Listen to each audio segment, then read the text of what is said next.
안녕하세요. 같이 기도하겠습니다. 우리를 사랑하시는 하늘에 계신 하나님 아버지, 감사와 영광과 찬송을 하나님께만 올립니다. 이 세상 많은 사람들 가운데 우리를 먼저 사랑해 주시고 예수 그리스도의 십자가 보혈로 우리 모든 죄를 깨끗이 사해 주시며 우리를 아무 값 없이 공로 없이 하나님의 거룩한 자녀 삼아 주신 주님의 은혜를 생각할 때마다 머리 숙여 감사를 올립니다. 오늘도 주님의 구원받은 자녀들이 하나님의 말씀을 사모하는 심령으로 이곳에 왔습니다. 우리가 구원을 받았지만은 아직도 변화되지 못한 우리의 옛사람이 많이 남아 있습니다. 하나님께서 말씀으로 더욱 정결케 해주시고 점점 거룩하게 해주셔서 우리가 하나님의 자녀로서 이 세상을 살아가기에 아무 부족함이 없도록 만들어 주시기를 간절히 원합니다. 우리 마음속에 있는 잘못된 것들, 잘못된 생각들, 잘못된 언행들 하나님 말씀으로 드러나게 해주시고 또 그 말씀으로 깨끗하게 제할 수 있도록 도와주시고 우리가 더욱 거룩한 삶으로 하나님의 복음을 위해서 힘있게 살아갈 수 있도록 역사해 주옵소서. 오늘 모든 말씀의 시종을 주 성령께 온전히 의지하고 부탁을 드립니다. 오직 주 하나님께서만 나타내 주시고 친히 영광 받으시기를 간절히 원하오며 우리를 사랑하시는 우리 구주 예수님 이름으로 기도드렸습니다. 아멘. 같이 마태복음 14장 22절 찾겠습니다.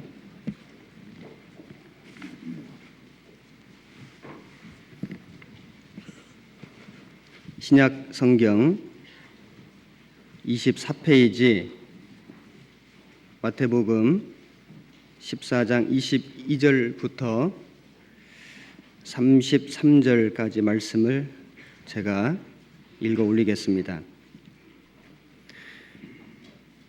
예수께서 즉시 제자들을 재촉하사 자기가 무리를 보내는 동안에 배를 타고 앞서 건너편으로 가게 하시고 무리를 보내신 후에 기도하러 따로 산에 올라가시다. 저물매 거기 혼자 계시더니 배가 이미 육지에서 술이나 떠나서 바람이 거슬림으로 물결을 인하여 고난을 당하더라.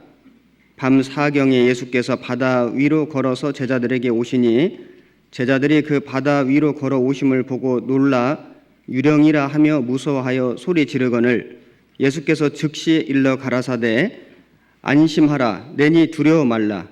베드로가 대답하여 가로되 주여 만일 주시어든 나를 명하사 물 위로 오라 하소서 한데 오라 하시니 베드로가 배에서 내려 물 위로 걸어서 예수께로 가되 바람을 보고 무서워 빠져가는지라 소리질러 가로되 주여 나를 구원하소서 하니 예수께서 즉시 손을 내밀어 저를 붙잡으시며 가라사대 믿음이 적은 자여 왜 의심하였느냐 하시고 배에 함께 오름에 바람이 그치는지라 배에 있는 사람들이 예수께 절하며 가로되 진실로 하나님의 아들이로소이다 하더라. 33절까지 읽었습니다.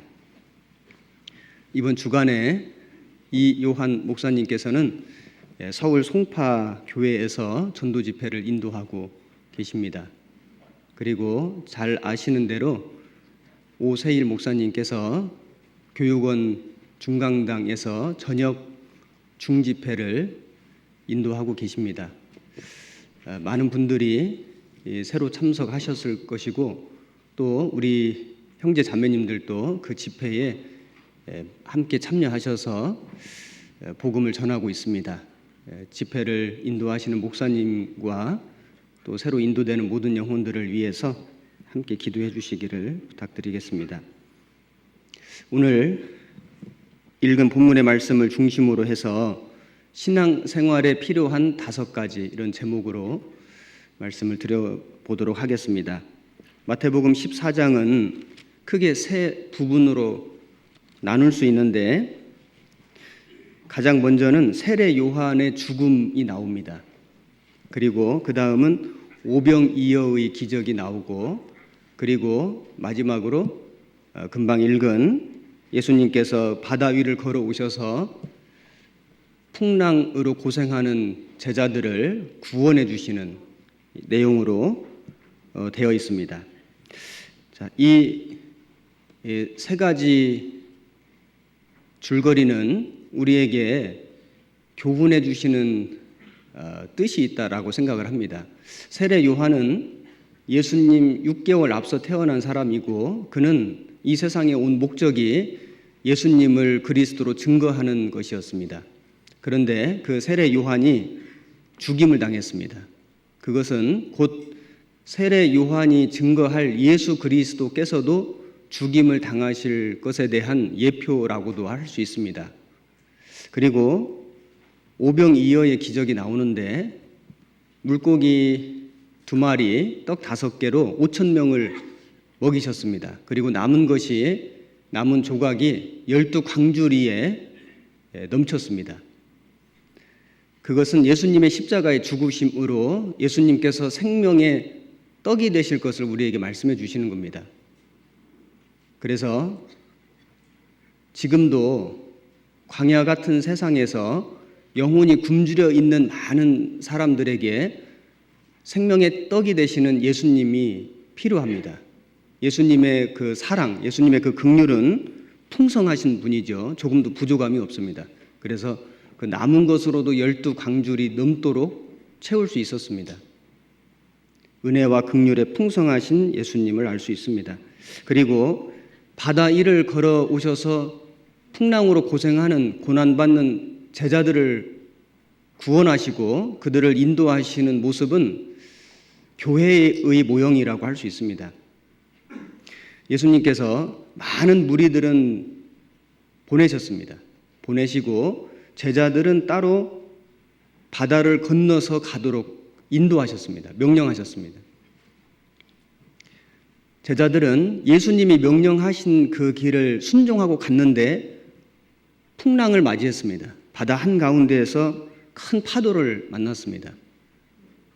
두려워하고 있을 때 예수님께서 바다 위를 기적적으로 걸어오셔서 내니 두려워 말라. 그리고 그 바다와 바람을 잔잔케 하셨습니다. 그리고 그 배를 안전한 곳으로 인도하셨습니다. 구원받은 그리스도인들은 주님의 뜻에 순종하며 살아갑니다. 순종하며 살아가는 삶 속에도 고난은 있습니다.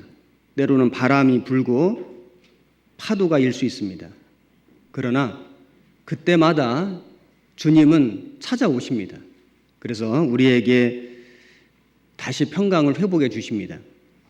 그리고 밤 사경에, 즉 가장 어두운 때, 이 세상에 죄악이 충만할 때 예수님께서는 약속하신 대로 다시 오셔서 주님의 몸된 교회를 주님이 예비하신 처소로, 그 천국으로, 영원한 곳으로 안전하게 인도하실 것입니다. 그래서 그 파도로 말미암아 바다에서 고난받는 제자들을 찾아오신 예수님은 마지막 때 재림하셔서 교회를 주님의 천국으로 인도하실 것에 대한 모형이라고도 얘기할 수 있습니다. 오늘은 특별히 읽었던 본문을 중심으로 해서 우리 신앙생활에 필요한 5가지를 한 가지씩 한번 상고해 보도록 하겠습니다. 우선 마태복음 14장 22절을 다시 보시겠습니다. 22절 한 절만 같이 읽겠습니다. 예수께서 즉시 제자들을 제초가사 자기가 무리를 보내는 동안에 배를 타고 앞서 건너편으로 가게 하시고. 자, 필요한 5가지 중에 첫 번째를 따로와 혼자 있는 것의 필요성, 이렇게 정해봤습니다. 예수님께서는 많은 무리들을 보내셨습니다. 그리고 제자들은 별도로 배를 타고 건너가게 하셨습니다. 여기 보면은 무리들과 제자들이 구분되어 있죠. 우선 무리들과 제자들에 대해서 그 차이점에 대해서 한번 생각을 해보도록 하겠습니다. 여기 마태복음 14장에 줄을 넣어서 표시를 좀 해놓으시고, 바로 그 앞에 있습니다. 표시는 해놓으시고 13절을 먼저 읽겠습니다. 13절. 예수께서 들으시고 배를 타고 떠나사 따로 빈들에 가시니 무리가 듣고 여러 고을로부터 걸어서 쫓아간지라. 예수께서 나오사 큰 무리를 보시고 불쌍히 여기사 그 중에 있는 병인을 고쳐주시니라. 저녁이 되매 제자들이 나와 가로되 이곳은 빈들이요 때도 이미 저물었으니 무리를 보내어 마을에 들어가 먹을 것을 사 먹게 하소서.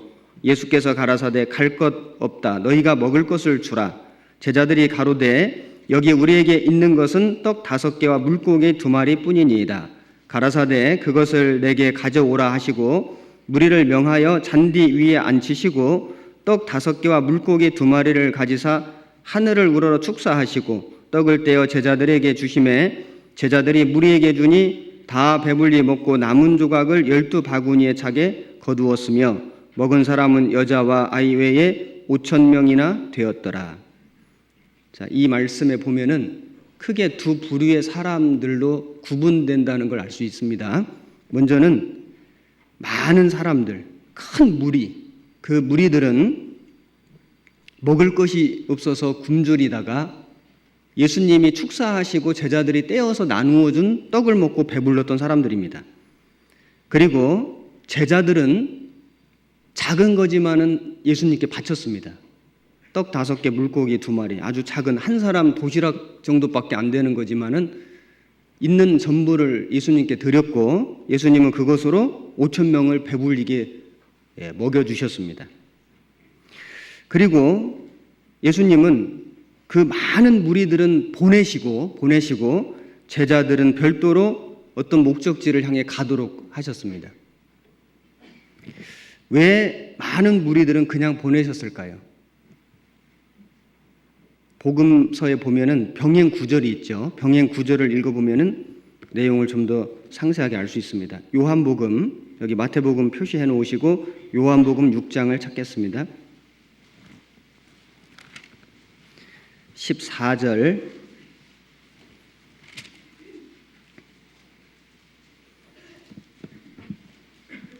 (152페이지) 신약성경 요한복음 6장 14절입니다. 그 사람들이 예수의 행하신 이 표적을 보고 말하되 이는 참으로 세상에 오실 그 선지자라 하더라. 그러므로 예수께서 저희가 와서 자기를 억지로 잡아 임금 삼으려는 줄을 아시고 다시 혼자 산으로 떠나가시니라.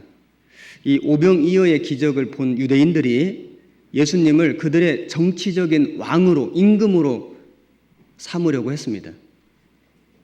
그러나 예수님은 그들의 육신적인 세상적인 왕이 되시려고 오신 분이 아니었기 때문에 그들의 요구를 들어줄 수가 없었고 그래서 혼자 산으로 떠나가시니라.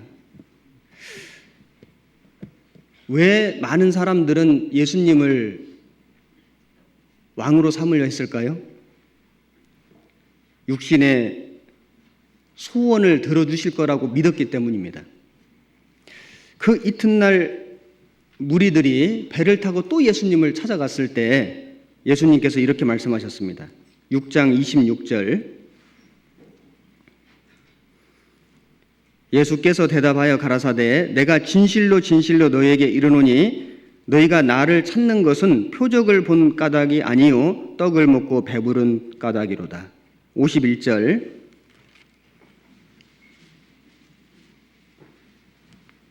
한 절은 같이 읽겠습니다. 나는 하늘로서 내려온 산떡이니 사람이 이 떡을 먹으면 영생하리라. 나의 줄 떡은 곧 세상의 생명을 위한 내 살이로라 하시니라. 54절, 55절 같이 읽겠습니다. 내 살을 먹고 내 피를 마시는 자는 영생을 가졌고 마지막 날에 내가 그를 다시 살리리니 내 살은 참된 양식이요 내 피는 참된 음료로다. 여기 참 이해할 수 없는 말씀을 하셨습니다. 유대인들은 도무지 이 말씀을 깨달을 수가 없었습니다. 그래서 결국에는 자기들의 소원을 예수님이 이루어 주지 않는 것을 알고 예수님을 떠나갔습니다. 많이 물러갔다고 성경에는 되어 있습니다. 66절 이러므로 제자 중에 많이 물러가고 다시 그와 함께 다니지 아니하더라. 예수께서 12 제자에게 이르시되 너희도 가려느냐? 시몬 베드로가 대답하되 주여 영생의 말씀이 계심에 우리가 네게로 가오리이까. 자, 이걸 보면은 많은 무리들과 제자들과는 분명한 차이가 있다는 것을 금방 알 수 있습니다. 많은 무리들, 그들은 예수님을 통해서 무엇을 얻을까? 세상적인 자기들의 어떤 목적을 얻기 위해서 주님을 쫓았던 사람들입니다. 제자들은 자기들의 가진 것을 주님께 드리고 희생하고 헌신하기 위해서 주님을 쫓았던 사람들입니다. 물론 주님이 그리스도라는 것을 알았기 때문이죠. 누가복음 14장을 찾겠습니다. 누가복음 14장 25절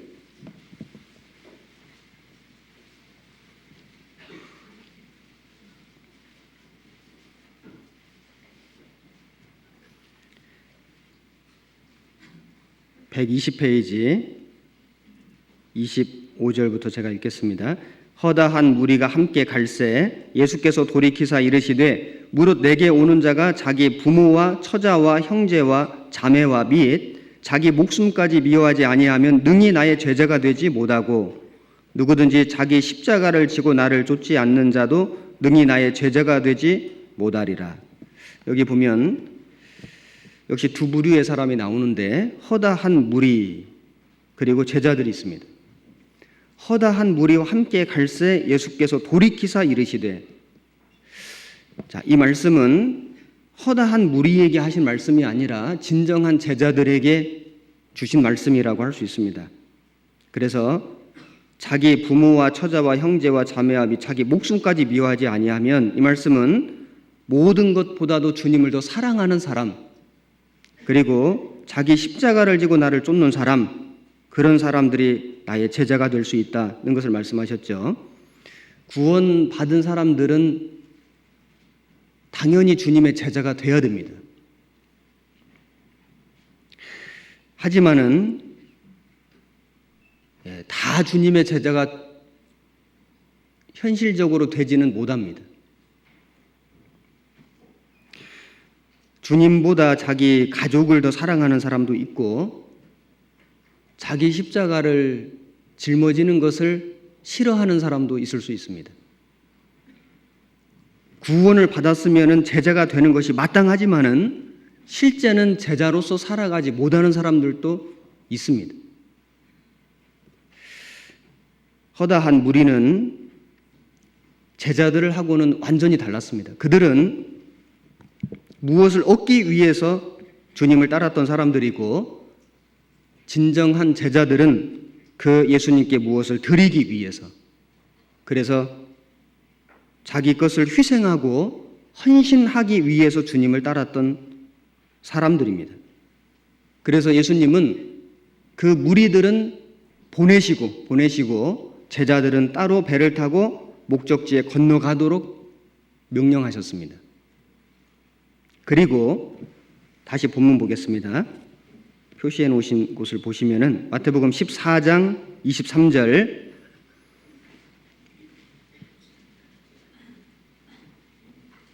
자, 22절부터 다시 읽겠습니다.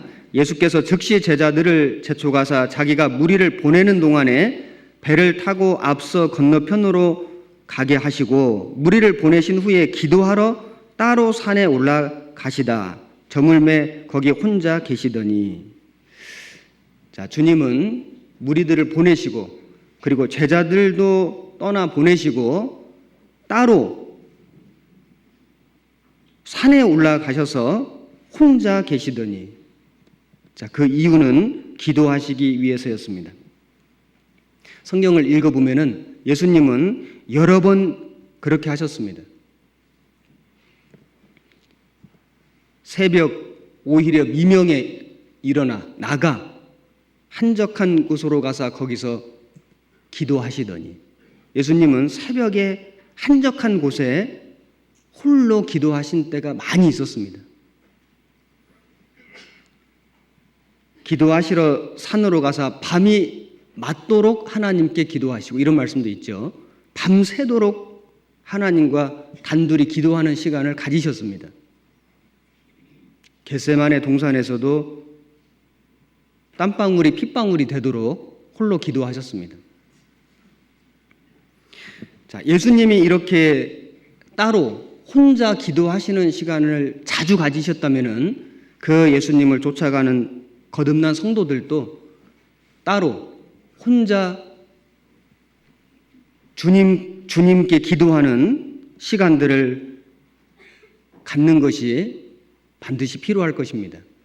어떤 사람이 이런 얘기를 했습니다. 만일 우리가 떨어져서 쉬지 않는다면은 우리가 떨어져 나갈 것이다. 우리가 많은 무리들, 지금 이 세상에 얼마나 많은 무리들이 있습니까? 많은 무리들이 살아가는 이 세상에서 좀 따로 있을 필요도 있고, 그리고 때로는 형제 자매님들과도 함께 있지만은 때로는 그 형제 자매님들과도 떨어져서 혼자, 때로는 가족들도 잠깐 떨어져서 혼자 있는, 나 혼자 주님을 만나는, 주님께 기도하는 시간을 갖는 것은 반드시 필요할 것입니다. 그래서 고린도전서 7장에 보면은 부부를 이야기하면서 서로 분방하지 말라고 말씀하셨죠. 다만 기도할 틈을 얻기 위하여 하루 이상 얼마 동안은 하되 기도할 틈을 얻기 위하여 합의하고 분방할 수 있다고 말씀했습니다. 부부도 항상 함께 있지만은 하나님과 기도하기 위해서는 따로 떨어져서 홀로 있는 것이 필요하다라고 말씀하셨습니다. 성막 잘 아시죠? 이스라엘 백성들이 광야에서 하나님의 명령을 따라 성막에서 제사를 지냈습니다. 그 성막의 그림 잘 아시죠? 우리 전도 집회 때마다 그 이스라엘 백성들이 그 1년에 한 번씩 드린 대속죄일 속죄법 설명할 때 성막에 나옵니다. 성막은 크게 세 파트로, 세 부분으로 나눌 수 있는데 뜰이 있죠, 뜰. 그리고 성소가 있고 지성소가 있습니다. 뜰은 번제단이 있습니다. 물두멍이 있습니다. 그래서 짐승을 거기서 잡습니다. 그리고 손발을 씻습니다. 일을 하는 곳이라고 할 수 있죠. 집으로 말하자면은 부엌, 주방과 같은 곳이다. 이렇게 얘기할 수 있을 것 같습니다. 봉사하고 수고하는 곳입니다. 성소는 들어가면은 진설병 상이 있고 등대가 있고 그리고 분향단이 있습니다. 진설병 상은 떡상이라고도 하죠. 떡을 먹고 그리고 기도하고 그리고 그 등대, 황금 등대, 빛 가운데 다닙니다. 빛 가운데 다니면서 중보 기도를 하는 곳이 성소입니다. 집으로 말하자면은 거실과 같은 곳이다. 이렇게 얘기할 수 있을 것 같습니다. 그래서 가족들이 함께 모여서 서로 교제하고 대화하고 사랑을 나누는. 그런데 성소와 지성소 사이에 커튼이 있고 그 두꺼운 커튼을 지나가면은 지성소는 대제사장 홀로 들어갈 수 있었습니다. 반드시 짐승의 피를 가지고 들어갔어야 됐고 언약궤가 있습니다. 하나님의 말씀이 있었습니다. 그곳에서 기도했습니다. 대제사장 홀로 하나님을 만나는 곳이었습니다. 집으로 말하자면은 그곳은 부부가 사랑을 나누는 침실과 같다. 이렇게 얘기할 수 있을 것 같습니다. 자, 우리는 구원받은 이후에 교회 안에서 신앙생활을 하는데 나는 주로 어디에서 시간을 많이 보내고 있는지 생각해 볼 수 있을 것 같습니다. 나는 주로 일하고 수고하고 봉사하는 데 시간을 많이 보내고 있는지, 혹은 거실처럼 대화하고 교제하는 시간을 많이 보내고 있는지, 혹은 지성소까지 들어가서 정말 주님과 은밀하게 만나고 주님과 단둘이 교제하는 시간을 많이 가지고 있는지 한번 돌아볼 필요가 있죠. 가장 중요한 것은 물론 주님과 단둘이 은밀히 만나는 시간을 갖는 것이 중요할 것입니다.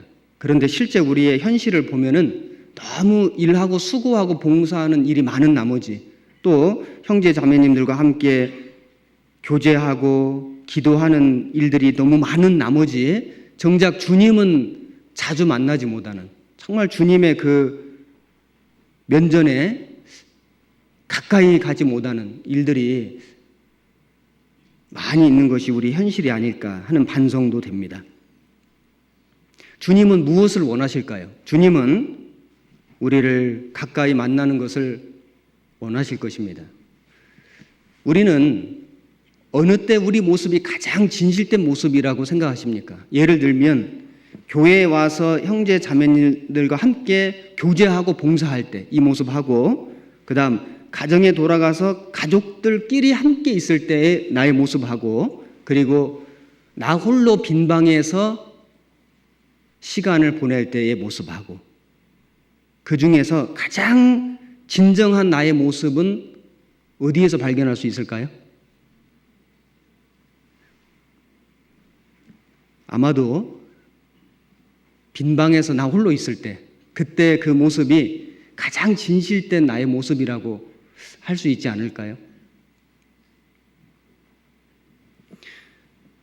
다윗은 많은 사람들이 지켜보는 가운데서 골리앗을 물맷돌로 쓰러뜨렸습니다. 엄청난 일을 했습니다. 그런데 밧세바와 빈 방에서 단둘이 있을 때는 큰 실패를 경험했습니다. 많은 사람들이 있는 곳에서는 성공을 거두었지만은 단둘이 있는 방에서 은밀한 죄를 짓게 됐습니다. 우리는 내 마음을, 내 중심을 흔드는 밧세바를 내 마음의 방에 들이는 것보다는 흔들리는 내 마음을, 중심을 붙잡아 주시는 주님을 내 빈 방에 모시는 그 일을 더 잘해야 될 것 같습니다. 요셉은 아무도 없는 주인 집에서 주인의 아내가 유혹할 때 뭐라고 얘기를 했습니까? 내가 어찌 이 큰 악을 행하여 하나님께 득죄하리이까? 하나님 눈에 보이지 않았지만은 요셉은 내가 범죄해서 어떻게 하나님을 배울 수 있습니까? 이것을 좀 어려운 이야기로 신전의식이라고 합니다. 라틴어로는 코람데오라고 하는데 하나님 앞이다, 이런 뜻이랍니다. 하나님 앞. 구원받은 그리스도인들은 어느 곳에 있든지, 많은 사람들 사이에 있든지, 또는 교회 안에 형제 자매들과 함께 있든지, 혹은 나 홀로 있든지 주님이 내 앞에 계신다는 의식을 가지고 사는 겁니다. 그래서 종교개혁 당시에 사람들은 슬로건이 있었는데, 슬로건이 하나님 면전에서, 하나님 어전에서, 이런 슬로건을 가지고 살았답니다. 우리가 그 하나님과 단둘이 만나는, 은밀하게 만나는, 그래서 깊은 사랑을 나누는 그 시간들을 가질 수 있다면은 우리는 더욱 많은 능력을 얻게 될 것입니다. 아가서를 보겠습니다.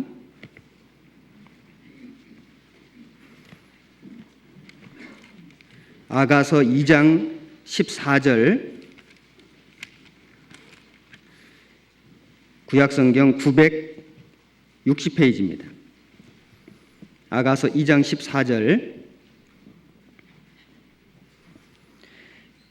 찾으셨으면은 한 절만 같이 읽겠습니다. 바위 틈 낭떠러지 은밀한 곳에 있는 나의 비둘기야, 나로 네 얼굴을 보게 하라. 네 소리를 듣게 하라. 네 소리는 부드럽고 네 얼굴은 아름답구나. 주님은 구원받은 성도들을 향해서 이렇게 말씀하십니다. 바위 틈 낭떠러지 은밀한 곳에 있는 나의 비둘기야, 나로 네 얼굴을 보게 하라. 네 소리를 듣게 하라. 부모도 자식의 얼굴을 얼마나 보고 싶어 할까요?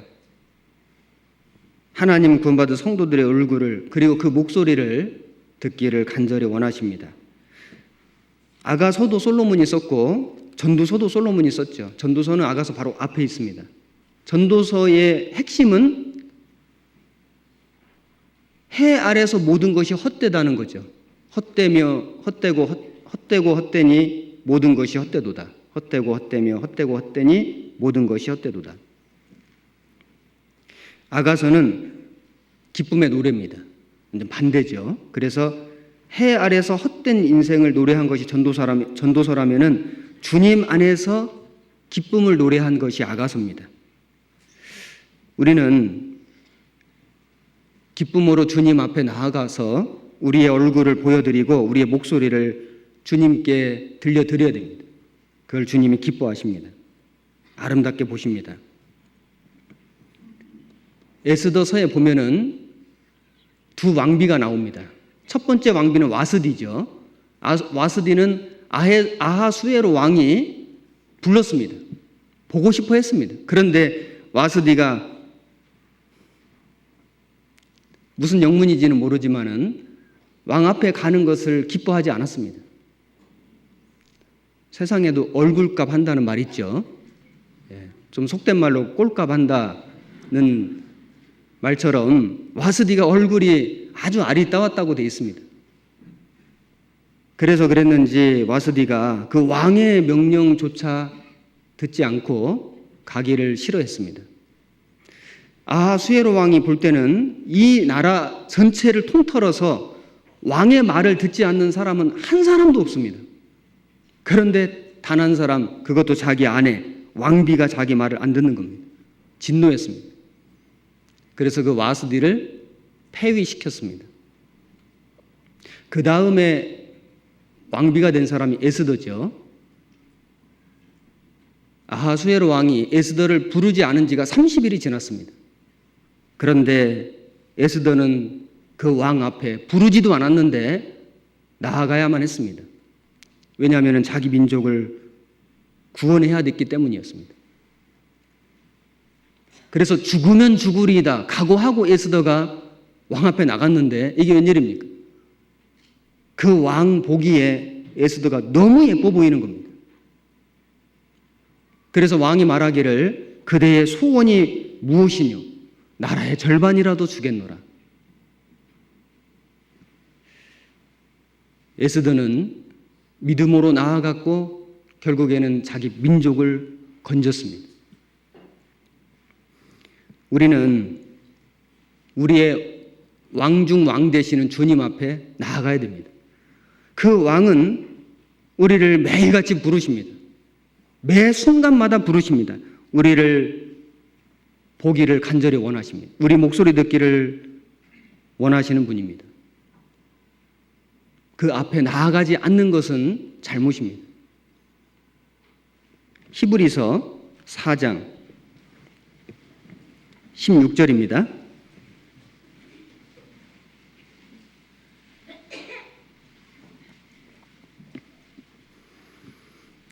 신약성경 히브리서 4장 16절 357페이지입니다. 한 절만 같이 읽겠습니다. 그러므로 우리가 긍휼하심을 받고 때를 따라 돕는 은혜를 얻기 위하여 은혜의 보좌 앞에 담대히 나아갈 것이니라. 담대히 나아갈 것이니라.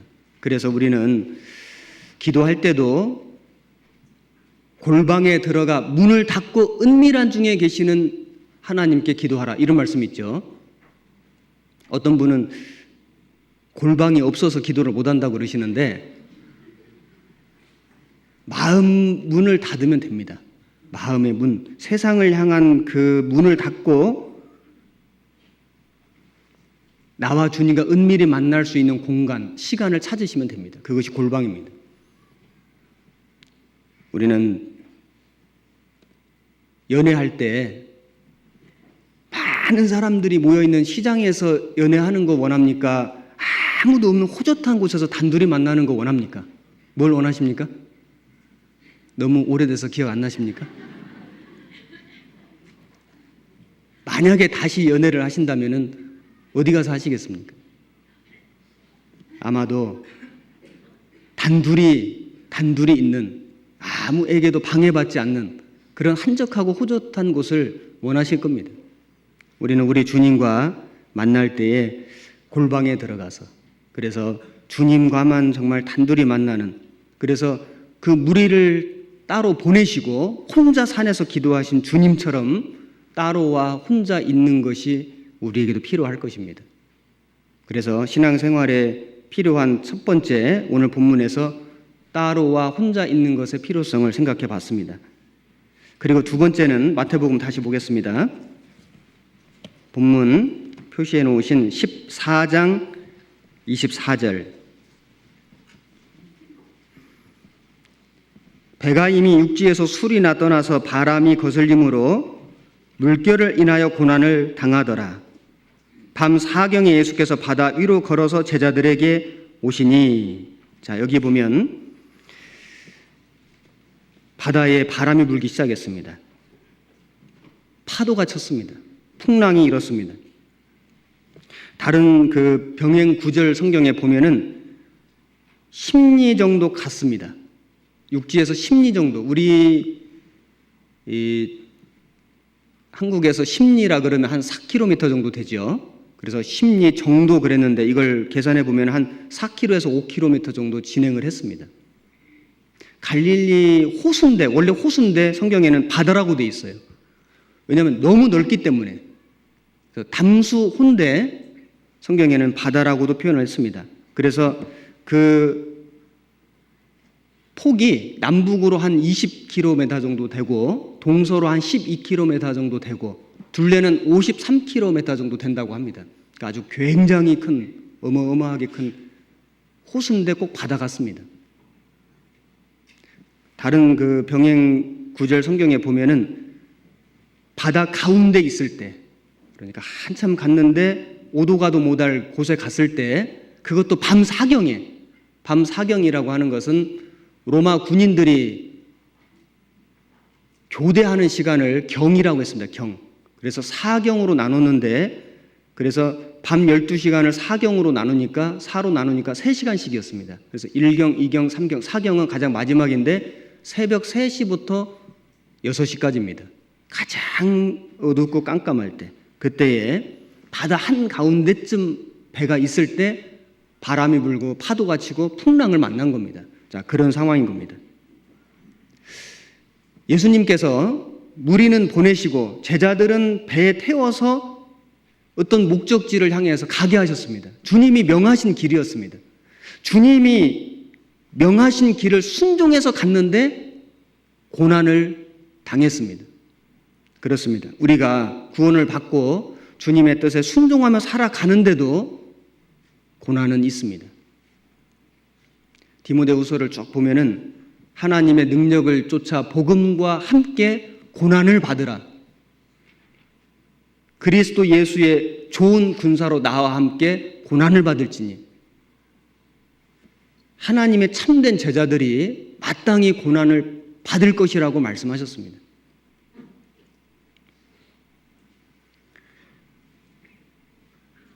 우리가 고난이 없으면은 그리스도의 향기를 낼 수도 없습니다. 고난이 있을 때 그리스도의 향기가 비로소 나기 시작합니다. 아가서를 보겠습니다. 아가서 전도서 다음에 아가서 조금 전에 찾았습니다. 2장 2절입니다.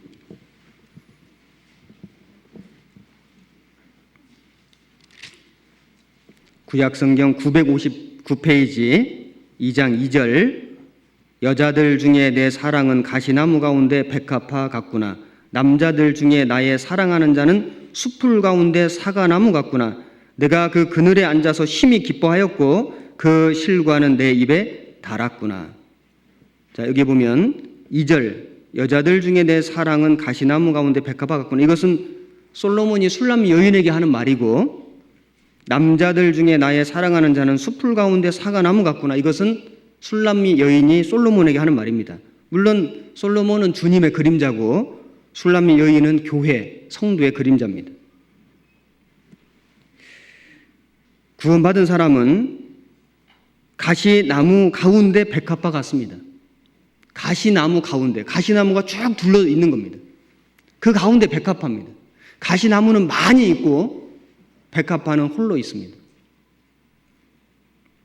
구원받지 않은 사람들은 너무 많고 구원받은 사람은 너무 적습니다.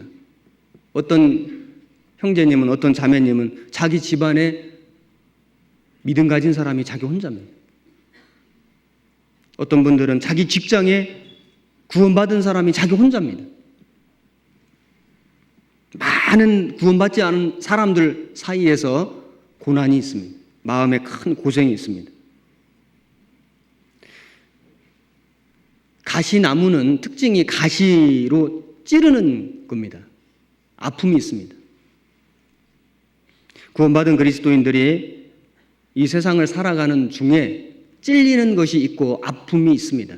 그런데 놀라운 것은 그 찔리는 것 때문에 백합화는 향기가 납니다.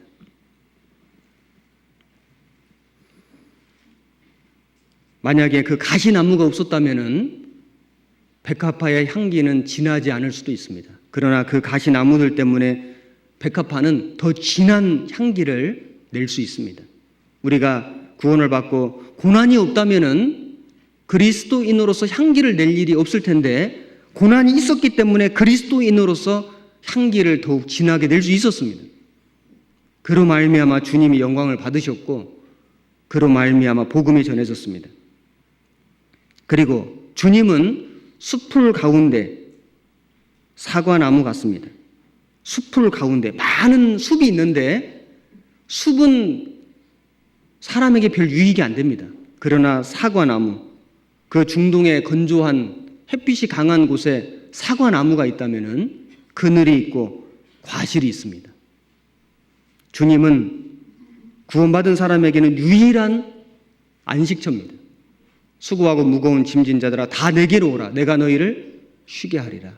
그렇습니다. 구원받은 그리스도인들이 쉴 수 있는 유일한 곳은 주님입니다. 주님이 계신 교회입니다. 여호와께서 자기 백성에게 힘을 주심이여. 우리에게 누가 힘을 줄 수 있습니까? 구원받은 사람에게 힘을 줄 수 있는 분은 주님밖에 없습니다. 자기 백성에게 평강의 복을 주시리라. 우리 마음에 평강을 줄 수 있는 분은 주님밖에 없습니다. 나의 평안을 너희에게 주노니 내가 주는 것은 세상이 주는 것 같지 아니하리라. 세상이 주는 것은 그리스도인들에게는 진정한 평안이 못 됩니다. 아가서 4장을 보겠습니다. 4장 16절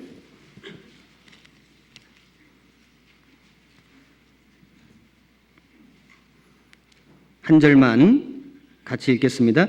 북풍아 일어나라, 남풍아 오라. 나의 동산에 불어서 향기를 날리라. 나의 사랑하는 자가 그 동산에 들어가서 그 아름다운 실과 먹기를 원하노라. 여기 북풍과 남풍이 나옵니다. 남풍은 남쪽에서 불어오는 따뜻한 바람입니다. 그런데 북풍도 있습니다. 나의 동산에 남풍만 있는 것이 아니라 북풍도 있습니다. 북쪽에서 불어오는 찬 바람. 과수 농사를 지어보신 분들은 잘 아시겠지만은 가을에 과일들이 익어갈 때 찬 바람이 불어와야만 잘 익습니다. 더 맛이 깊어집니다. 주님의 동산, 교회일 수도 있고 구원받은 그리스도인들의 영혼, 삶일 수도 있고 그 속에도 남풍만 있는 것이 아니라 북풍이 불어옵니다. 그로 말미암아 하나님은 우리의 삶을 더 풍성하게 하십니다. 우리의 삶을 더 맛있게 만들어 주십니다. 로마서 8장을 찾겠습니다. 로마서 8장 28절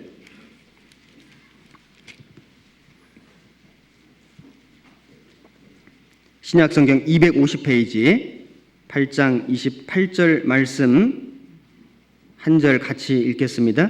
우리가 알거니와 하나님을 사랑하는 자 곧 그 뜻대로 부르심을 입은 자들에게는 모든 것이 합력하여 선을 이루느니라. 여기 1번 난하주에 보면은 어떤 사본에 하나님이 모든 것을 합하여 선을 이루시느니라. 하나님이 선을 이루시는데 어떤 재료들을 이용해서 하나님의 선을 이루어 가신다는 겁니다. 그런데 그 재료들의 내용을 보면 주로 이와 같은 것들입니다. 35절 누가 우리를 그리스도의 사랑에서 끊으리요 환난이나 곤고나 핍박이나 기근이나 적신이나 위험이나 칼이랴. 한결같이 다 힘들고 어려운 것들입니다. 성경에 나오는 신앙의 위인들의 삶을 한번 살펴보셔요. 그들의 삶은 다 환난, 곤고, 핍박, 기근, 적신, 위험, 칼과 같은 삶이었습니다.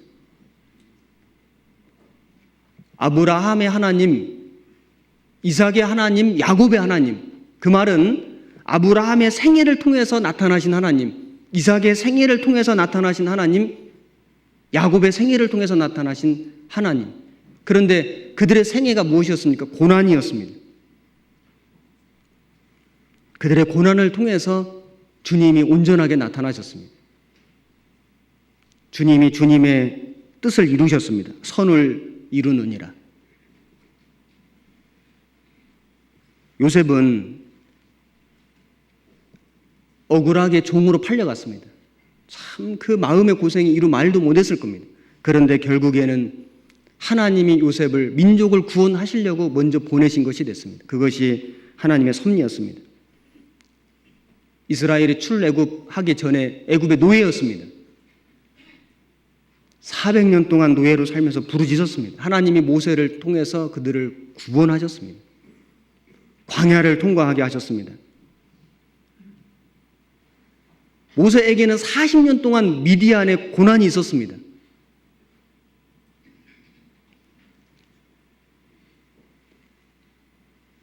욥에게는 엄청난 시련이 있었습니다. 욥의 시련이 없었다면 욥기는 기록되지 않았습니다. 오늘날 얼마나 많은 사람들이 신앙생활 중에 많은 마음의 고생, 고난이 있지 않습니까? 우리 누구에게서 위로를 받습니까? 우리는 요셉에게서 위로받습니다. 우리는 이스라엘 민족을 보고 교훈을 받고 모세의 삶을 통해서 우리는 배웁니다. 우리는 욥을 통해서 얼마나 많은 위로를 받습니까? 하나님은 다니엘을 사자 굴 속에 들어가게 하셨습니다. 사자 굴을 막으신 것이 아니고 사자 굴에 들어가게 하시고 사자의 입을 막으셨습니다. 그것이 하나님의 섭리였습니다. 그러므로 하나님의 믿음이, 하나님을 향한 그 다니엘의 믿음이 더욱 그 나라에 증거되게 됐습니다. 하나님은 구원받은 그리스도인들에게 고난을 면제시켜 주시는 것이 아니라 그 고난 속에서 하나님의 능력을 보여주십니다. 더 많은 위로를 주심으로 고난을 능히 이기도록 해주셨습니다. 그것이 하나님의 섭리였습니다. 사도 바울이 얼마나 위대한 사도입니까? 그런데 죄수의 몸이 돼서 로마에 가게 됐습니다. 바울을 호송하는 배가 유라굴로라는 광풍을 만났습니다. 배에 타고 있는 모든 사람이 죽게 됐습니다. 사도 바울이 순종하여 하나님 말씀을 전하는 삶을 살았는데 그에게도 광풍이 왔습니다.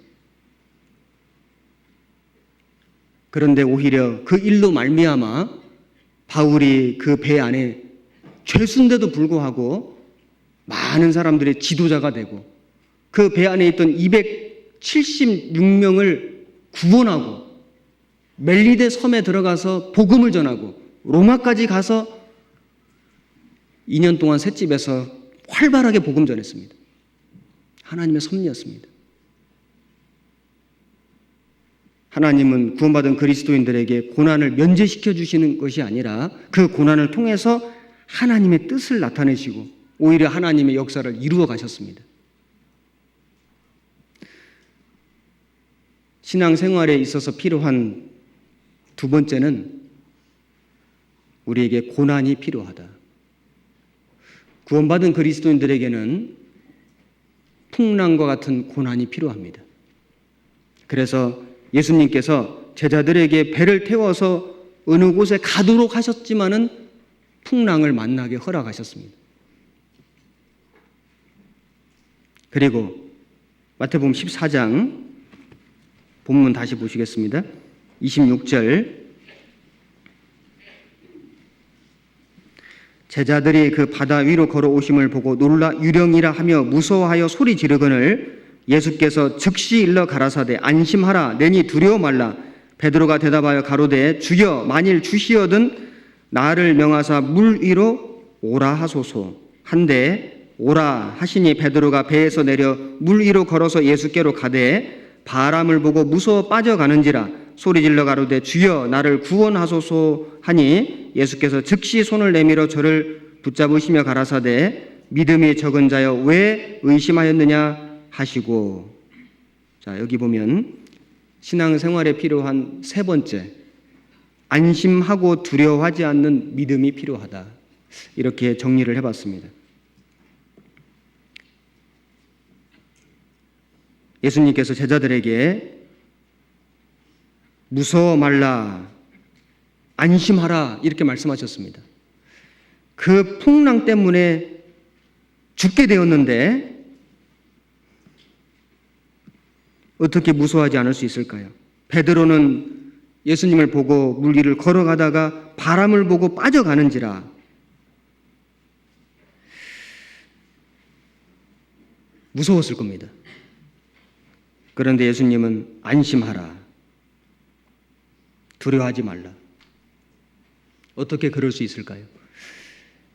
예수님은 제자들을 배 태워서 보내신 이후에 산에 올라가셔서 기도하셨습니다. 무슨 기도를 하셨을까요?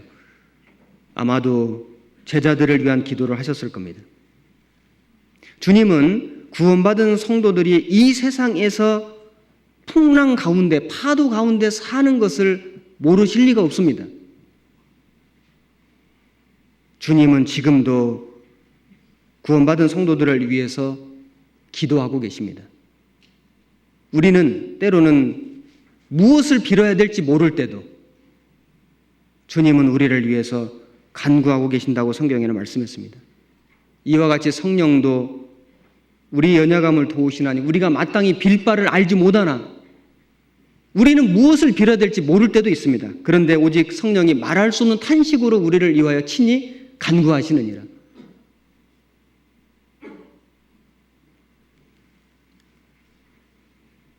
자식은 부모의 마음을 모를 때가 너무 많지만은 부모는 자식의 얼굴, 표정, 안색, 마음 모든 걸 살피지 않습니다. 히브리서 7장 25절을 보겠습니다. 히브리서 7장 25절.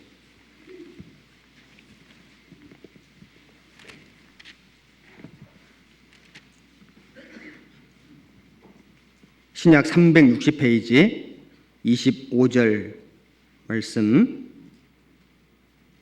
한 절만 같이 읽겠습니다.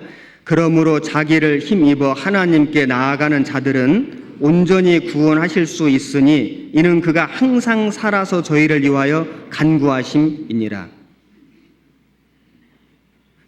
자기를 힘입어 하나님께 나아가는 자들을 온전히 구원하실 수 있으니 이는 그가 항상 살아서 저희를 위하여 간구하심이라.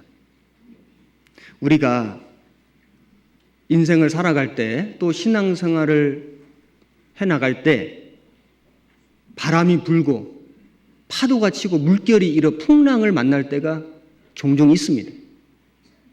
그럴 때 우리가 안심할 수 있는 이유, 두려워하지 않을 수 있는 이유는 나를 위해서 간구하시는 주님이 계시기 때문입니다.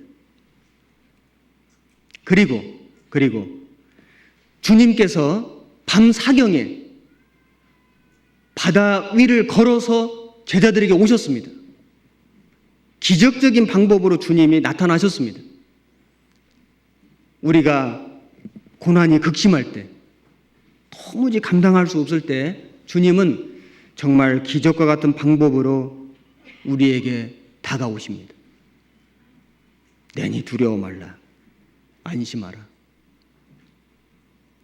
구원받은 그리스도인들은 주님을 쫓아서 살아야 됩니다. 베드로는 물 위를 걸어오시는 주님을 보고 나도 걷게 하소서. 세상 이치는 물에 빠져야 됩니다. 그런데 주님은 물 위를 걸으셨습니다. 이것은 세상을 이기는, 세상에서 승리하는 모습을 잘 보여주신다고 할 수 있습니다. 우리도 이 세상에 살지만은 이 세상을 이기는, 이 세상에서 승리하는 삶을 살기를 간절히 바라죠. 그러기 위해서 우리가 할 일은 주님을 온전히 바라보고 주님을 쫓아가는 겁니다. 베드로가 주님을 바라볼 때는 잘 걸어갔습니다.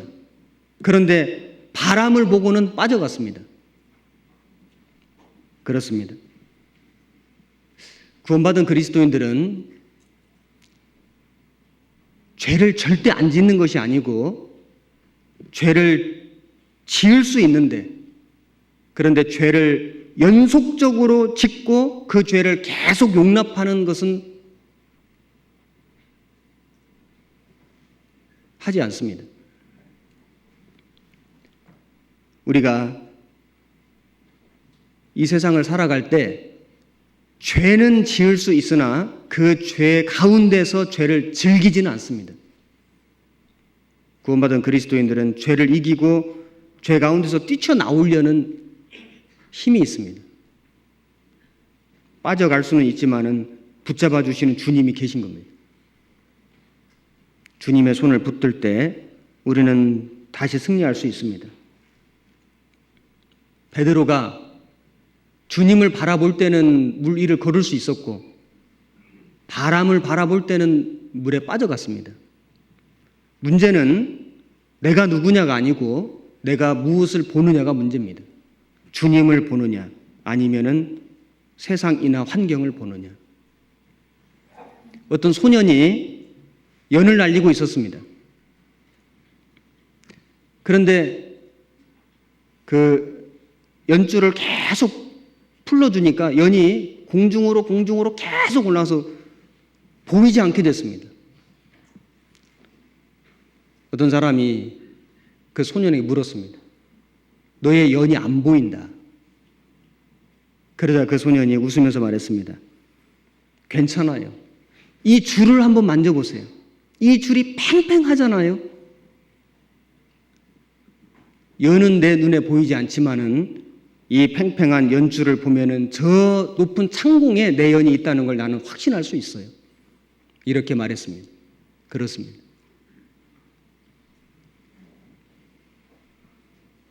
주님은 때로는 우리 눈에 보이지 않을 수 있지만 그러나 연줄과 같은 믿음을 통해서 주님을 봅니다. 어떤 아들이 동물원에 갔는데 아버지와 함께 갔습니다. 사자 굴 옆을 지나가는데 이 어린 아들이 사자를 보고 울기 시작했습니다. 아버지가 왜 그러니 물었습니다. 아들이 울면서 얘기를 했습니다. 아버지는 저 사자가 안 보여요. 그러자 아버지가 이렇게 얘기했답니다.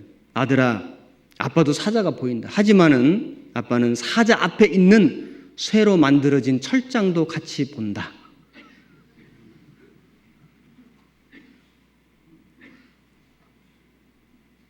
우리는 때로는 사자 같은 환경을 만날 수 있습니다.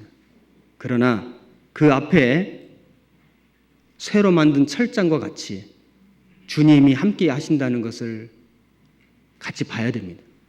그러면 우리는 안심하라, 두려워하지 말라, 그럴 수 있습니다. 주님은 제자들에게 믿음이 적은 자들아 이렇게 말씀했습니다. 믿음이 없는 자들아 이렇게 말씀하지 않으셨고 믿음이 적은 자들아. 구원받은 그리스도인들에게는 믿음이 있습니다. 그런데 때로는 그 우리의 믿음이 커질 때도 있고 적어질 때도 있습니다. 언제 우리의 믿음이 적어질까요? 성경에는 예수님이 믿음이 적은 자들아 이렇게 책망하시는 말씀을 보면 이럴 때 믿음이 적어진다는 걸 우리는 알 수 있습니다. 마태복음 6장을 보겠습니다. 마태복음 6장 30절.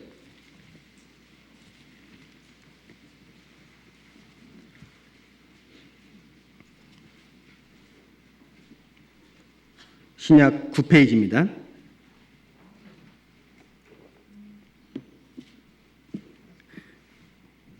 오늘 있다가 내일 아궁이에 던지오는 들풀도 하나님이 이렇게 입히시거든 하물며 너희일까 보냐 믿음이 적은 자들아. 그러므로 염려하여 이르기를 무엇을 먹을까 무엇을 마실까 무엇을 입을까 하지 말라. 이는 다 이방인들이 구하는 것이라. 너희 천부께서 이 모든 것이 너에게 있어야 할 줄을 아시느니라.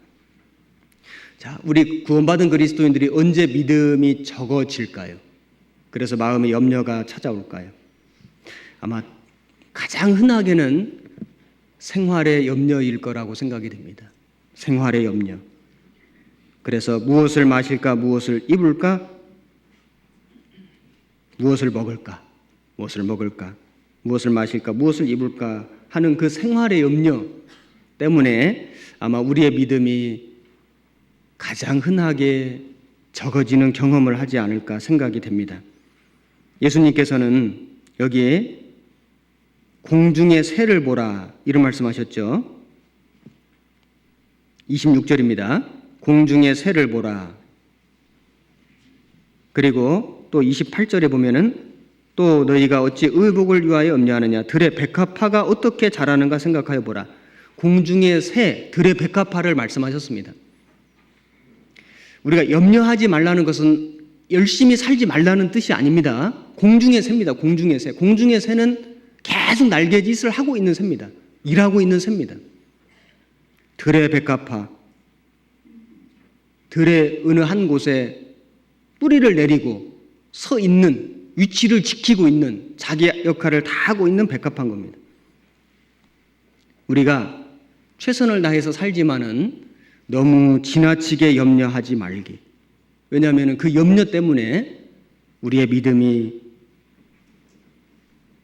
적어질 수 있습니다. 어떤 심리학자가 사람의 염려와 근심을 통계를 내보니까 이미 지나가 버린 과거 그리고 앞으로 일어날 가능성이 있는 일, 일어나지 않았습니다. 앞으로 그냥 일어날 가능성이 좀 있는 일,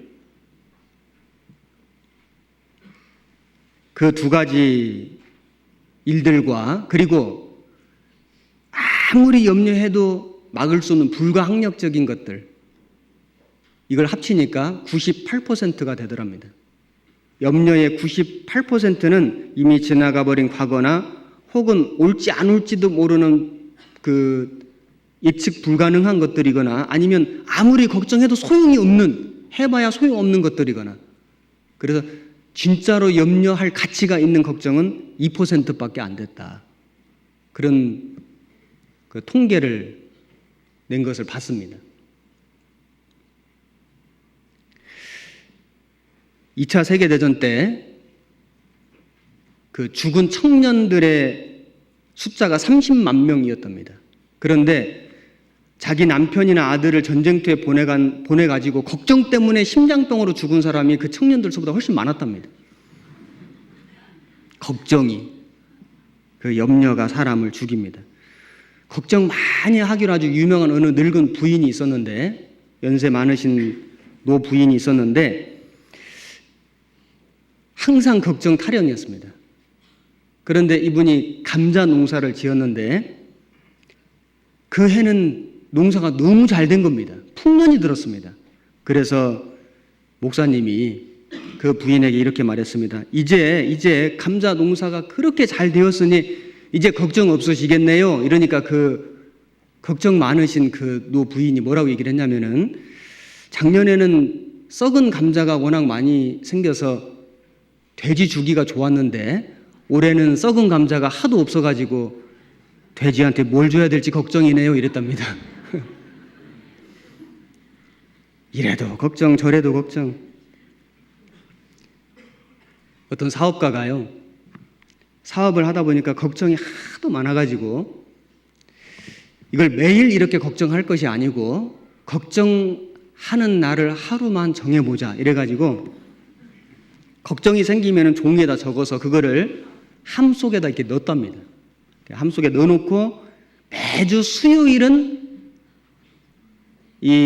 그 걱정을 하는 날 이렇게 정해가지고, 그래서 그 함에다가 수요일 염려 상자 이렇게 표시를 해놓고 걱정이 생기면 하여튼 적어서 거기 넣어놓고 이제 잊어버리고 또 적어놓고 잊어버리고 이렇게 해서 이제 수요일 날 그걸 이제 함을 열어서 막상 그 자기가 일주일 동안 했던 걱정들을 살펴보니까 대부분 일들은 이미 다 해결이 됐고 그래서 지금은 아무 염려할 필요가 없는 것들이었고, 또 어떤 것들은 염려해도 소용이 없는 것들이었고, 그래서 실제로 염려할 만한 문제들은 거의 없었다는 것을 발견했답니다. 수요일 염려 상자. 인생을 살아가다 보면은 참 걱정 없이 사는 날이 없는 것 같습니다. 그런데 우리가 우리 마음 속에 걱정, 염려가 가득 차 있으면은 흔들면 안에 있는 게 쏟아지잖아요. 걱정, 염려가 쏟아질 것이고, 우리 안에 믿음이 가득 차 있다면은 흔들면은 믿음이 쏟아져 나올 것입니다. 우리 마음 속에 생활의 염려가 우리의 믿음을 너무 적어지게 하지 않도록 모든 염려를 주께 맡겨버리라. 정말 이것이 훈련이 돼야 될 것 같습니다. 그리고 성경을 읽어보면은 또 언제 주님께서 믿음이 적은 자들아 이렇게 책망을 하셨냐면은 마태복음 16장 보겠습니다. 16장 5절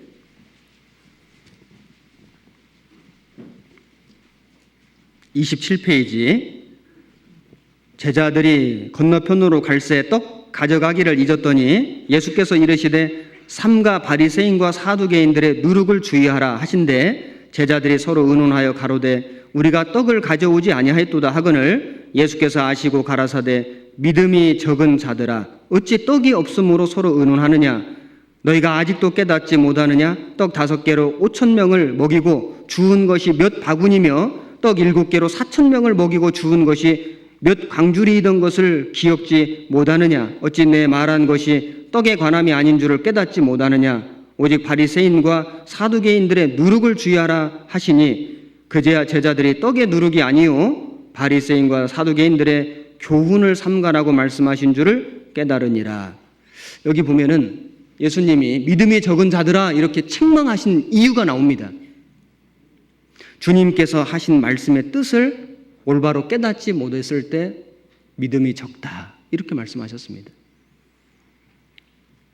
먹는 떡을 말씀하신 것이 아니고 바리새인과 사두개인들의 누룩, 그 잘못된 교훈을 말씀하신 거였습니다.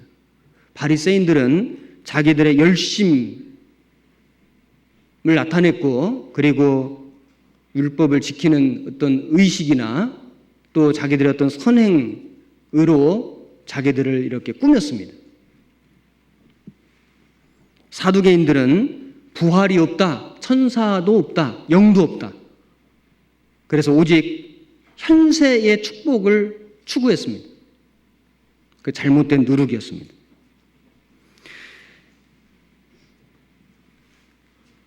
우리가 언제 믿음이 적어집니까? 하나님의 말씀을 올바로 깨닫지 못할 때. 왜 우리가 하나님 말씀을 올바로 깨닫지 못할까요? 일단 말씀을 잘 듣지 않기 때문에. 당연합니다. 왜 우리의 믿음이 점점 적어질 수밖에 없을까요? 말씀을 잘 듣지 않기 때문에. 그리고 하나님의 말씀에서 내가 점점 멀어지기 때문에. 말씀을 듣더라도 정말 간절한 마음으로, 온전한 마음으로 듣지 않기 때문에 하나님의 말씀의 뜻을 잘 깨달을 수가 없습니다. 그러면 우리의 믿음이 점점 적어지도록 돼 있어요. 그러면 마음에 두려움이 올라오도록 돼 있습니다. 베드로는 절대로 주님을 버리지 않겠노라고 호언장담했습니다. 그런데 예수님이 잡히시던 날 밤에 성경을 읽어보면 베드로가 멀찍이 따라가니라 이렇게 되어 있습니다. 멀찍이. 점점 멀어졌습니다. 날이 추웠기 때문에 모닥불을 피워놨는데 베드로가 그 모닥불 앞에 앉아버렸습니다. 주님은 고난받고 있는데 베드로는 멀찍이 따라가고 불 앞에 불 쬐고 앉아 있었습니다. 베드로의 몸은 따뜻했을지 모르지만 그의 마음은 너무나 차가웠습니다. 그리고 그는 결국에는 예수님을 부인했습니다. 저주하며 부인했습니다. 그것은 갑자기 된 일이 아니었습니다. 그 예수님을 저주하며 부인하게 된 발단은 주님을 멀찍이 따라가니라. 거기서부터 시작된 겁니다. 우리는 어떻게 해야 될까요? 주님을 바짝 따라가야 됩니다. 바짝. 말씀이 있는 곳에는 정말 만사를 제쳐두고 가야 됩니다. 정말 간절한 마음으로.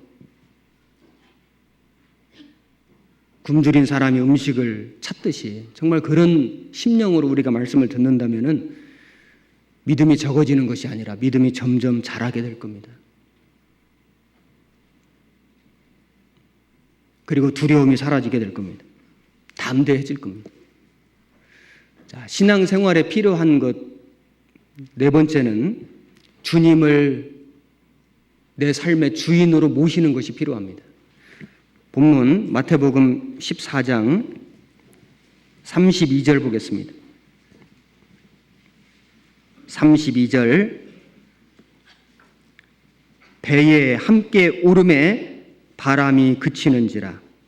여기 배에 함께 오름에. 자, 그 풍랑이 있는데 배가 흔들거리는데 제자들은 너무나 무서워했는데 주님이 물 위로 걸어오셔서 그 배에 오르셨습니다. 그러자 기적이 나타났죠. 바람이 그치는지라. 주님을 배 안에 모시니까 바람이 그치고 풍랑이 잔잔해졌습니다. 배는 교회라고도 할 수 있고 우리의 어떤 심령 또 우리의 어떤 삶이라고도 할 수 있습니다. 우리가 인생을 살아갈 때 신앙생활의 길을 걸어갈 때 바람이 불고 풍랑이 일 때 우리는 주님을 우리 삶 가운데 모셔야 됩니다. 영국에서 어떤 큰 회사가 이런 광고를 냈답니다. 영국 런던에서 스코틀랜드의 에딘버러까지 어떻게 하면 가장 빨리 왕복할 수 있을까요? 이런 그 문제를 내고 큰 상금을 걸어놨답니다. 많은 사람들이 호기심을 가지고 여러 가지 방법을 제시를 했는데 뭐 비행기를 타고 어디에서 어디까지 간다든지 열차를 타고 그 다음에는 뭐 택시를 탄다든지 아니면은 어느 시간대에 승용차를 가지고 어떤 도로를 이용해서 간다든지 하여튼 뭐 여러 가지 다양한 방법들을 제시를 했는데 결국에 그 1등으로 당첨이 되고 많은 상금을 받은 사람의 답이 뭐였냐면은 가장 사랑하는 사람과 함께 간다 였습니다. 우리가 여행을 갈 때 정말 내가 좋아하는 사람, 내가 사랑하는 사람과 함께 동행하면 그 길이 좀 멀지라도 험할지라도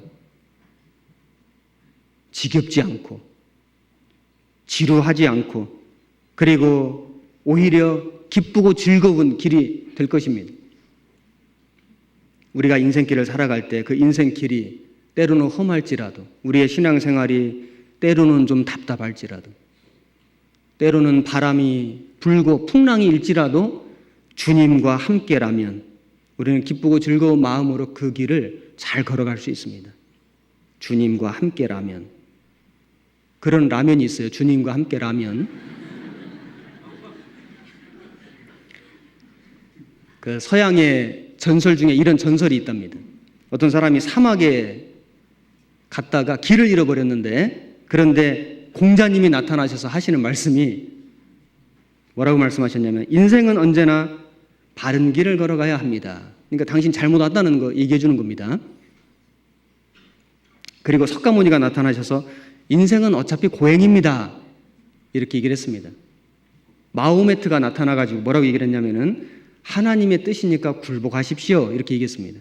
그런데 예수님이 나타나셔서 뭐라고 말씀하셨냐면은 내가 너와 함께 동행하겠노라. 이렇게 말씀하셨답니다. 물론 이건 전설이에요. 성경에 나오는 거 아닙니다. 세상의 어떤 종교도 인생이 고난을 당할 때, 고생길을 걸어갈 때 함께 해줄 수가 없습니다. 그러나 우리 주님은 우리가 인생의 길을 걸어갈 때, 신앙의 길을 걸어갈 때, 그 고난과 고생, 역경 속에 살아갈 때 함께 오셔서 동행해 주시는 유일하신 분입니다. 내가 여호와를 항상 내 앞에 모심이여. 주님이 항상 그 내 앞길을 예비해서 가십니다. 사도행전 2장을 보겠습니다. 사도행전 2장 36절 190페이지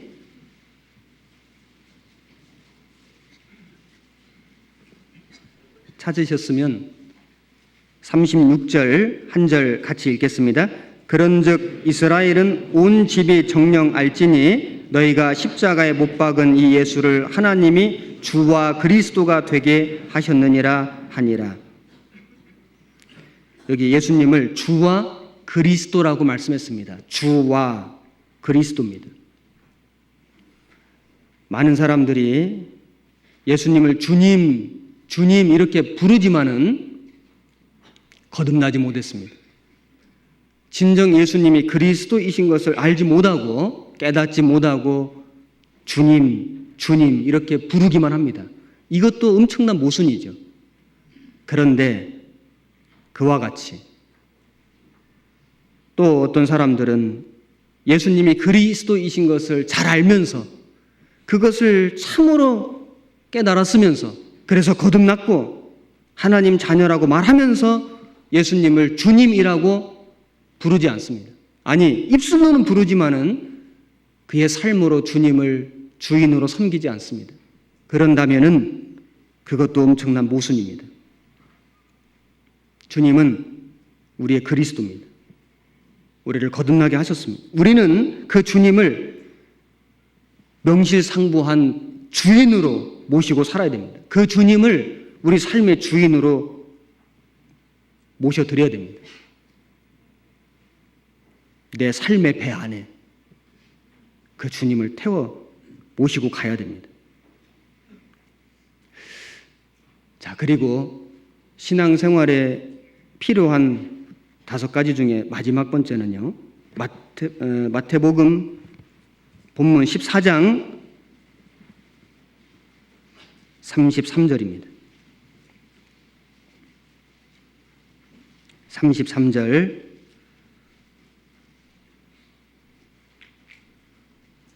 같이 읽겠습니다.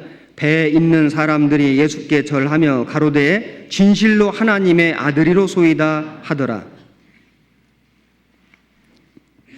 여기 이제 예수님께서 배에 오르시고 그리고 바람이 그치는지라 풍랑이 멎고 바다가 잔잔해졌습니다. 그 제자들이 예수님께 절하며 가로되 진실로 하나님의 아들이로 소이다 하더라. 주님을 하나님의 아들로 고백을 했습니다. 우리는 주님을 하나님의 아들로 고백하는 삶을 사는 것이 필요하다. 이렇게 정리를 해봤습니다. 우리가 신약 성경을 쭉 읽어보면은 예수님을 하나님의 아들이라고 고백하는 사람들이 계속 나옵니다. 나다나엘도 그랬고, 사마리아 여인도 그랬고, 또 베드로도 그랬고요. 베드로도 주는 그리스도시요 살아계신 하나님의 아들이시니다. 그리고 그 예수님을 십자가에 못 박는 현장 책임자였던 백부장도 얘기를 했죠. 그는 진실로 하나님의 아들이었다. 사도 바울도 얘기를 했습니다. 도마도 나의 주시며 나의 하나님이시라고 고백했죠. 예수님을 만난 수없이 많은 사람들은 그 주님이 하나님의 아들이신 것을 발견했고, 그리고 그것을 입술로 고백했습니다. 그리고 뿐만 아니라 주님이 하나님의 아들이신 것을 전했습니다. 전도했습니다. 사도행전 9장을 보겠습니다. 사도행전 9장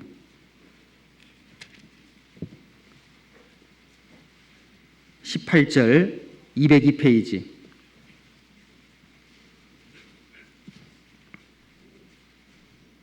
(9장 18절) 즉시 사울의 눈에서 비늘 같은 것이 벗어져 다시 보게 된지라. 일어나 세례를 받고 음식을 먹음에 강건하여지니라. 사울이 다메섹에 있는 제자들과 함께 며칠 있을새 즉시로 각 회당에서 예수의 하나님 아들이심을 전파하니. 사울이 회심한 이후에 지체하지 않고 각 회당에서 예수의 하나님의 아들이심을 전파하니. 고백했을 뿐만 아니라 그는 그것을 전했습니다. 왜냐하면 그 주님을 다메섹 가는 길에서 만났기 때문에, 그 주님의 음성을 들었기 때문에, 그 주님이 주시는 구원을 받았기 때문에, 그리고 그 주님이 그것을 맡기셨기 때문에 사도 바울은 그 예수님이 하나님의 아들이시라는 것을 즉시 전하기 시작했습니다. 죽을 때까지 전했습니다. 우리도 바울이 만난 주님을 만났습니다. 바울이 눈이 감겼다가 비늘 같은 것이 떨어지면서 다시 보게 됐죠. 이제는 사도 바울은 육신의 눈이 아니라 신령한 눈으로 신령한 세계를 보는 사람이 됐습니다. 그는 실제로 3층 천을 다녀왔습니다. 예수님을 위해서 모든 것을 배설물로 여길 만큼 주님을 아는 지식을 고상하게 여겼습니다. 바울이 주님을 만난 것처럼 우리도 주님을 만났고, 바울이 주님의 음성을 들은 것처럼 우리도 주님 음성을 들었고, 바울에게 신령한 눈을 주신 것처럼 우리에게도 신령한 눈을 주셨습니다. 우리도 바울처럼 예수님이 하나님의 아들이신 것을 고백하고 뿐만 아니라 그걸 전해야 됩니다. 주님이 하나님의 아들이심을 고백하는 삶이 우리에게 필요하다. 그래서 오늘 마태복음 14장 본문을 중심으로 해서 신앙생활에 필요한 5가지를 살펴봤습니다. 우리는 따로 있는 것, 때로는 혼자 있는 것이 필요합니다. 너무 바쁘게만 사는 것보다는 좀 한적한 곳에 와서 잠깐 쉬어라고 말씀하신 것처럼 정말 주님을 은밀히 만나는, 주님과만 교제하는 별도의 시간들을 갖도록 노력하는 것이 필요할 것입니다. 그리고 우리에게는 고난이 필요하죠. 때로는 풍랑이 일지만은 그 풍랑은 주님이 허락하신 것입니다. 주님은 풍랑 자체를 면제시켜 주신 것이 아니라 풍랑을 주시고 그 풍랑 가운데 잔잔케 해주시는 겁니다. 우리는 그 주님을 믿고 그 주님을 의지하는 믿음이 필요하고, 그리고 그 주님을 우리의 삶으로 모셔드리는 것이 필요하고, 그리고 그 주님을 하나님의 아들이시라고 고백하며 그 하나님의 아들이신 것을 전하는 삶이 우리에게 필요합니다. 마지막으로 요한복음 6장 찾겠습니다. 21절, 요한복음 6장 21절.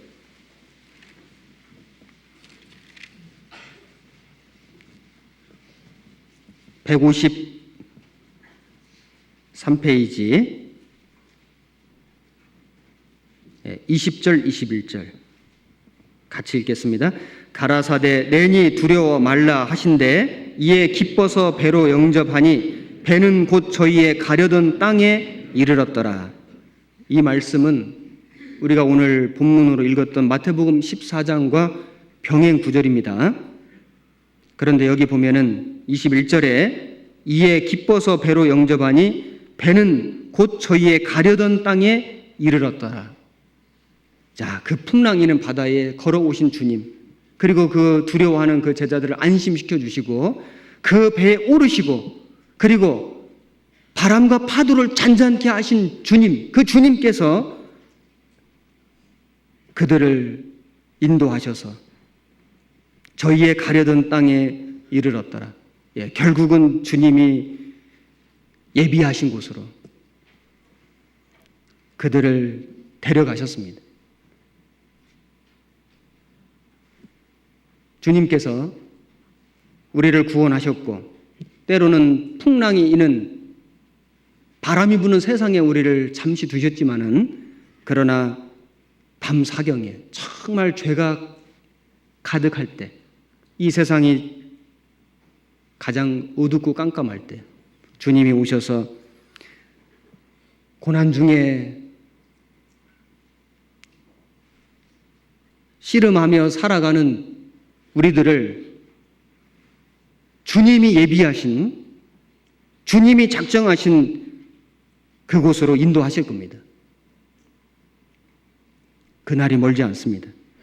우리는 우리의 남은 신앙생활을 오늘 말씀 배운 것처럼 정말 그 5가지 그 필요한 것을 마음속에 새기고 주님이 우리를 주님의 원하시는 곳으로 인도하실 것이라는 것을 믿고 그때까지 더욱 순종하는 삶으로 함께 살아가도록 해야 되겠습니다.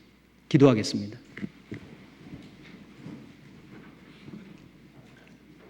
우리를 사랑하시는 고마우신 하나님 아버지, 우리가 구원함을 받은 뒤에 주님께 순종하는 삶을 사는 과정 속에서도 때로는 바람이 불며 파도가 불 때가 많이 있습니다. 그럼에도 불구하고 물 위를 걸어서 우리에게 항상 와주시는 주님, 우리가 그 물 위에 빠져갈지라도 붙잡아 주시며 안심하라, 두려워 말라 위로하시는 주님, 그 주님이 계심으로 우리가 이 믿음의 항해를 계속 할 수가 있습니다. 머지않아 다시 오셔서 우리를 주님의 예비하신 곳으로 영접해 주실 것을 믿고 기다립니다. 머리 숙여 기도하는 형제 자매님들의 삶 속에 때로는 바람이 불고 파도가 치며 풍랑이 일지라도 그 주님을 우리의 삶 속에 주인으로 영접하고 모시며 섬기며 살아가는 삶으로 살아갈 수 있도록 도와주옵소서. 그리고 우리 주님을 하나님의 아들로 고백하며 또 전도하는 귀한 삶을 살 수 있도록 도와주시옵소서. 오늘 모든 시간 함께 해주신 주님께 감사드리며 우리를 사랑하시는 우리 구주 예수님 이름으로 기도드렸습니다. 아멘.